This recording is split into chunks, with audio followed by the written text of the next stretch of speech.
Welcome and welcome back to our channel and the mini vlog. তো আবারও তোমাদের জন্য নিয়ে চলে এসেছি একটা মিনি ভ্লগ।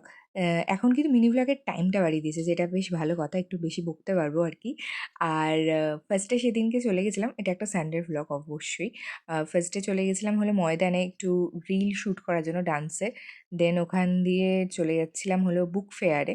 মানে এটা অভিক বলেছিল যে চল একটু বুক ফেয়ারে যাই। বুক ফেয়ারে যাওয়ার আমার কোনো কারণ নেই, কারণ আমি বই কিনি না। আহ, কারণ আমি একদমই বই পড়ি না, সত্যি কথা বলতে। মানে সে গল্পের বইও আমার পড়া হয় না, তার থেকে মনে হয় গল্প শুনতে আমার বেশি ভালো লাগে। সো যাই হোক, মা ফ্লাইওভার ধরে চলে গেছিলাম হলো বুক ফেয়ারে। মানে মা ফ্লাইওভার এটা বললাম এই কারণেই, কারণ বাপরে একজন ফ্লাইওভারে উঠে যা করছিল।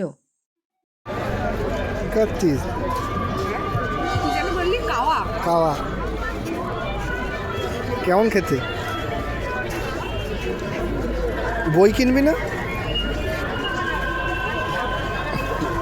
বই কিনবি না? তুই কিনবি তো বলে এসেছিস, তো আমি তো বই পড়ি না, মানে বই বুক লাভার নই। আমি তো খেতে এসেছি। খাদ্য মেলা নাকি খেতে এসেছিস? হ্যাঁ। লোকে আমাদের মারবে এই ভিডিও পোস্ট করলে।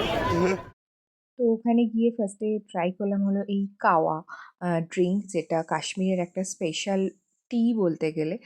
বেশ ভালো ছিল, মানে একটু কারওয়া ছিল, কিন্তু ঠিক আছে। মানে এখানের থেকে মানে ঠান্ডার জায়গায় খেতে অবশ্যই এটা বেশি ভালো লাগে। তো বিভিন্ন স্টলে ঘুরছিলাম অ্যান্ড ঘুরে টুরে তারপরে বেরিয়ে এসে করলাম পেট পুজো। সিসি ওয়ানের কাছে বিভিন্ন খাবারের দোকান আছে, সেখানে গিয়েই অভিক খেয়েছিল নুডলস অ্যান্ড আমি, নুডলস না চাউমিন, অ্যান্ড আমি কুলচা নিয়েছিলাম, বেশ ভালো খেতে ছিল। এবং তারপরে খেলাম হলো মিষ্টি ভিকারাম থেকে। তো এই হলো আমাদের মিনি ব্লগ। তো এখনকার জন্য টাটা, ভালো লাগলে অবশ্যই সাবস্ক্রাইব করে দিও, বাই।